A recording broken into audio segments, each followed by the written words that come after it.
और विश्व की सबसे बड़ी ग्राउंड वाटर रिचार्ज परियोजना में शामिल ताप्ती बेसिन परियोजना को लेकर शनिवार को मध्य प्रदेश और महाराष्ट्र सरकारों के बीच ऐतिहासिक एमओयू साइन हुआ। यह समझौता राजधानी भोपाल स्थित मंत्रालय में मुख्यमंत्री डॉक्टर मोहन यादव और महाराष्ट्र के मुख्यमंत्री देवेंद्र फडणवीस की मौजूदगी में संपन्न हुआ। यह समझौता दोनों राज्यों के लिए भूजल संरक्षण और वर्षा जल संचयन के क्षेत्र में एक मील का पत्थर माने जा रहा है। यह परियोजना जल प्रबंधन की दिशा में दो राज्योों की साझी प्रतिबद्धता को दर्शाती है। मध्य प्रदेश के मुख्यमंत्री मोहन यादव ने कहा, मुझे खुशी है कि यह परियोजना हमारे भविष्य के लिए संजीवनी का काम करेगी। इससे न केवल भूजल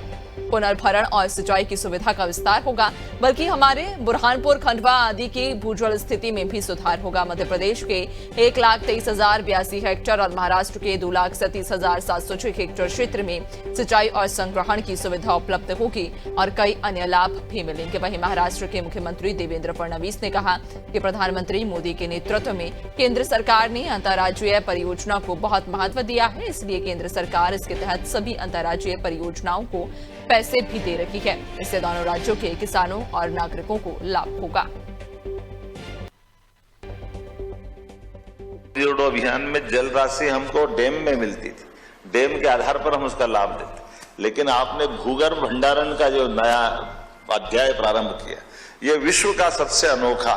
पूरे विश्व में इतना अच्छा प्रोजेक्ट कहीं नहीं है और ये प्राकृतिक है, परमात्मा की दया है। और ऐसे में जहां आपने बताया हमारा बुल्ढाना, अमरावती, ये बिल्कुल लगा हुआ पूरा कोला, और ऐसे हमारा अगर अपन कल्पना करें तो ये दीदी का हमारा खंडवा, बुरहानपुर, ये पूरा बेल्ट वास्तव में पानी 800 से 1000 फीट नीचे चला गया। हमारा केले से लेकर सभी प्रकार की फसलें हैं, लेकिन ये जो जल के कारण से कष्ट बढ़ा है, ये पूरा निमाड़ का ऊपर वाला अंचल, अब निमाड़ का जलराशि जहां तक नर्मदा पहुंच गई वहां तक पहुंचा है, लेकिन अब आखिरी तक तो नर्मदा को पहुंचा नहीं सकते, तो कई लोगों को बहुत कष्ट था। मुझे इस बात की प्रसन्नता है कि हमारे भविष्य की दृष्टि से ये पूरे निमाड़ के लिए भी जीवन रेखा का काम करेगा। ये एक बहुत बड़ा, एक तरह से ये जो बजाड़ा जोन क्षेत्र में जो जल संग्रहण किया जाना, ये वाकई अद्भुत रहेगा, जिसमें न केवल भूजल रिचार्ज और सिंचाई की सुविधा का विस्तार होगा,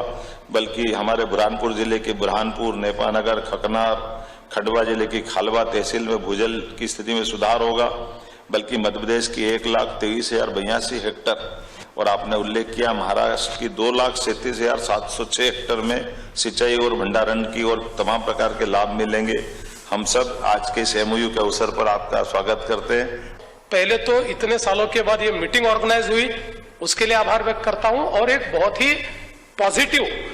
एक बहुत ही सकारात्मक इस प्रकार से ये मीटिंग में हम लोगों ने निर्णय किए हैं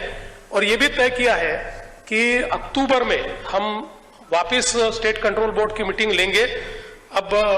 25 साल लगने की जरूरत नहीं है, अब जल्दी जल्दी मीटिंग करके, क्योंकि मोदी जी की सरकार में केंद्र सरकार ने इंटरस्टेट प्रोजेक्ट्स को बहुत अहमियत दी है, तो उस अहमियत के तहत अब जितने इंटरस्टेट प्रोजेक्ट्स है उसको पैसा भी केंद्र सरकार दे रही है, तो इससे दोनों राज्यों के किसानों को और नागरिकों को फायदा होगा। इसलिए अक्टूबर में हम फिर एक बार हमारे इंटरस्टेट कंट्रोल बोर्ड की मीटिंग करेंगे और उसके माध्यम से निश्चित रूप से हम लोग इसको आगे ले जाने की कोशिश करेंगे।